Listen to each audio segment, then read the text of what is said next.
Eto, tag-ulan na naman. So, possible na na-experience nyo na naman ngayon yung tulo or leak sa inyong bahay or sa roof deck. Malaking abala, no? Kasi minsan nasisira yung mga ceiling, nasisira yung mga cabinet na malapit sa wall dahil nagkaproblema sa roof deck or sa taas or sa inyong bubong. Paulit-ulit nyo na bang pinahiran ng iba't ibang waterproofing materials pero pagdating ng tag-ulan ay andyan na naman siya, naglilik na naman or meron na namang tulo or tagas? Siguro naiinis na din kayo. Pero 'di ba, kapag tag-init na naman, wala na namang tulo or tagas. Pero mas maganda na masolusyonan siya para hindi siya magdulot ng additional na gastos or damage sa iyong bahay. So, kailangan solusyonan natin yung problema sa tulo or tagas sa iyong bahay. Ang i-discuss natin ngayon ay yung ginawa namin na waterproofing gamit ang fiber mat tsaka resin. Ginawa namin to sa roof deck na kung saan dati may na-experience din na mga tagas or tulo sa ceiling kaya nasisira, may mga watermarks, ganyan. So maraming damage or nadadamage yung ating property or yung property mo. Ito yung nangyari sa amin. Bali, i-share ko lang sa inyo yung naging experience ko personally and yung ginawa namin na waterproofing. So, bago ang lahat pala is alamin mo yung area or total area ng i-waterproofing mo. So, example sa roof deck, so alamin mo yung area doon, floor area niya, or yung area ng paglalagyan mo ng waterproofing. So, kapag na-determine mo na yung area nito sa ginawa dito na waterproofing is nasa 300 square meter. So, ang pinakauna mong gagawin is surface preparation. Pero madugo yung nangyari dito. Mas mabilis lang mag-apply ng waterproofing pero mas matagal yung ginawang surface preparation. Kasi ang nangyari, meron na kasi itong existing na waterproofing. So, ang nangyari, meron siyang membrane or mat din na nilagay na waterproofing and then nagtapping pa sila. So, ang ginawa nila is merong waterproofing after sa pinaka-slab and then nagpatong na naman sila ng additional na 3 inches, 2 inches,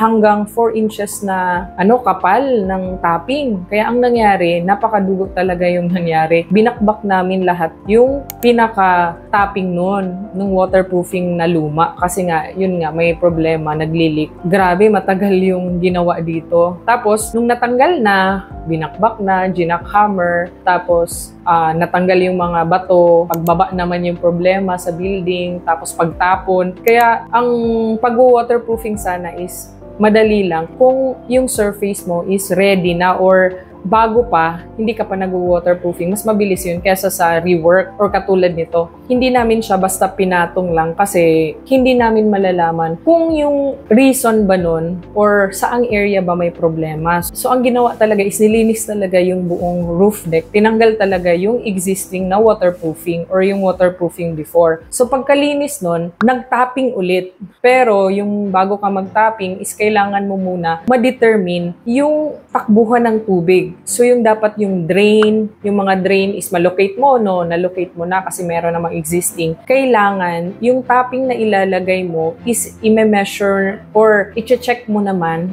ile-level mo na naman na dapat yung tubig is papunta dun sa mga drain. Kasi kung nag-waterproofing ka tapos hindi mo inayos ang takbuhan ng tubig or drain or water drain, wala din. Kasi nga, paano pag mag-panding sa gitna? Kasi diretso ka lang ng tapping, hindi mo ni-level na kung saan yung takbuhan ng tubig, dun din yung dapat movement or flow ng tubig. So, nakapaglagay ka na or na-level mo na-determine mo na saan yung mga area na dapat mas mataas, saan yung area yung mas mababa, or zero, or saan yung takbuhan ng tubig. So, okay na, nagawa na. Pagkatapos niyan is magta-tapping ka na. So, sa tapping naman, yun, magbubuhos na naman. Tapos, lalagyan mo na siya ng, kunwari, sa buhos mo, lalagyan mo na ng Sahara para meron ka ng first defense sa yung tagas ng tubig or meron ka ng waterproofing na first defense. Kapag okay na, na-tapping na, So, ang gagawin mo is, itatry mo yung tubig, check mo muna kung talagang,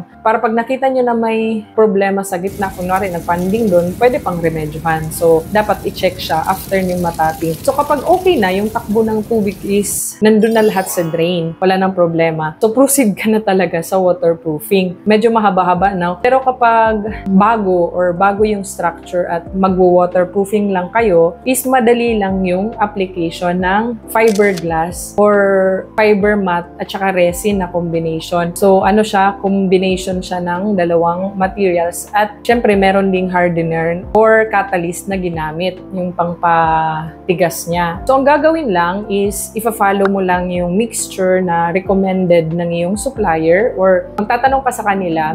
Minsan naman naglalagay naman sila ng tao na mag-supervise or magtuturo sa inyo kung paano yung application. So, ang ginagawa lang yan is may percentage ng hardener tsaka yung resin. So, minimix lang yan. Kapag na-mix na, merong 1 to 2% or 3%. Depende kasi kapag sobrang init kasi ng panahon, hindi maganda na 3%. Dapat mas lower pa siya para yung mixture mo is hindi agad matutuyo. Kasi magiging jelly-like siya kapag tinatagalan mo or mabagal ka mag-apply. So, okay na, no? Ilalagay mo na yung sa mga gilid-gilid. Ngari dito sa area namin sa roof deck is nilagyan namin siya ng halos isang ruler or nilagyan namin siya ng overlap para masama sa pag-waterproofing. Yung initial plan nga namin is buuhin sana namin pero yun nga, dyan na lang muna for now. So, una is apply mo yung mixture ng resin tsaka yung hardener ayon sa manual or standard na kung saan pagka okay na, mabilisan mo siyang i-apply sa surface mo. Pero dapat yung surface mo or yung pinaka-slab mo is malinis, nag-grind na yung mga bukol-bukol or wala nang mga alikabok, dapat dry and malinis. So, mag-a-apply ka na. Then, pag na-apply na, ganito yung nangyari. Pagka-tacky na or hindi pa siya talagang tuyo, is ipalalatag mo na yung fiber mat. So, may mga thickness na recommended din dyan sa fiber mat. So, ilalagay mo na, ilalatag mo na. Then, after paglatag niyan, lalagyan mo na naman siya ng resin na naman sa taas. So, papahiran mo na naman. So, ang mangyayari, ulit-ulit lang, tas may overlap lang sa kabila. Kapag mag-a-apply ka na naman, again, sa floor na naman, and then lagay na naman nung fiber mat, tapos pahid na naman. I-make sure lang talaga na walang bubbles. Kailangan walang mga bilog-bilog na bubbles na, kasi yan yung magiging problema in the long run kapag hinayaan mong may bubbles. So, kailangan maiging walang bubbles talaga. Kung meron man, kailangan mong tanggalin tapos repeat mo lang yung application pero yung area na yun, yung maliit na mga area lang. Ganun na siya kadali.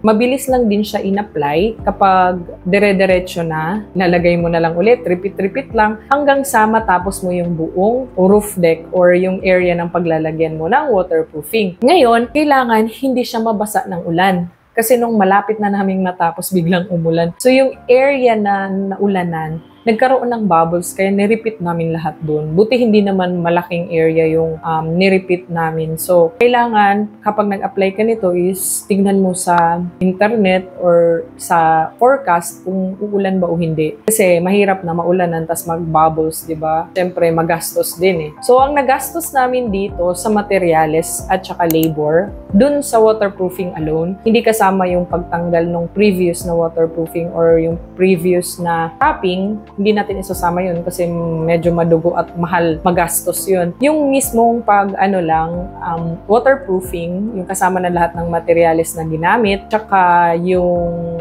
mga roller, ganyan, yung ginamit na mga brush, kasama na lahat-lahat, is nasa 400 to 600 per square meter. Depende kasi kung gusto nyo pang patungan ulit, gusto nyo pang lagyan pa ulit ng fiber mat, yung doble talaga yung paglagay nyo. So, dodoble din yung gastos. Kaya, yung range niya per square meter is nasa 400 to 600. So, yun lang ang babantayan yung kapag na-mix mo na, wag mo talagang patagalin na ilagay agad sa yung roof deck or sa pinaka-slab mo na malinis ha. Make sure lang na malinis. Hindi mo siya papatagalin kasi ang mangyayari kapag sobrang tagal mong in-apply, magiging jelly-like siya at hindi mo na siya magagamit. Masasayang. So, gastos din yun. So kapag nagawa mo na, okay na, may curing time lang naman. Then after nun, okay na, alam mo nang dry na, pwede mo na siyang i-flood test. So, kapag nag-flood test ka, normally mga 48 hours, ganyan. Tapos isasara mo lang lahat ng mga drain mo. Ang nangyari nga dito sa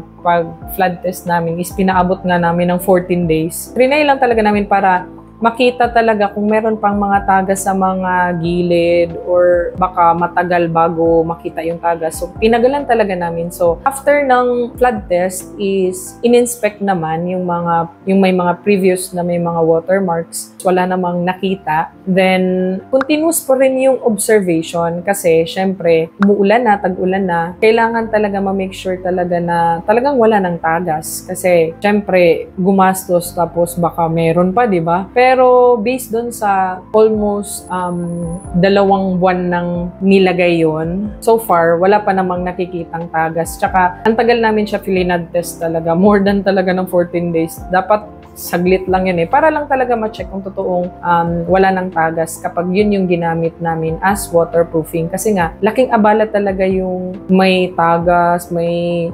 tulo, tapos syempre yung mga ceiling or mga cabinet mo na pwedeng pasukan ng tubig sa mga gilid ng wall, diba? Malaking abala kasi, tsaka magiging additional cost pa kapag nasira. Kailangan i-consider natin at wag natin i-neglect yung waterproofing. So, sa simula pa lang, habang nagpapagawa ka pa ng bahay, huwag mo talagang i-neglect yung waterproofing kasi kapag nagka-problema, lalo na sa tag-ulan, mahirap mag-repair. Maganda na yung better na yung i-prevent mo muna bago pa nandyan na tapos saka mo aayusin. Mas magastos or mas abala sa'yo tsaka sa time mo at cost, syempre. Laging may implication, cost implication yung mga bagay na nire-repair or inaayos kapag sa simula pa lang hindi na natin kinonsider. So maganda talaga i-consider natin yung waterproofing. Again, yung pag-apply nito, kailangan may sundin lang na mga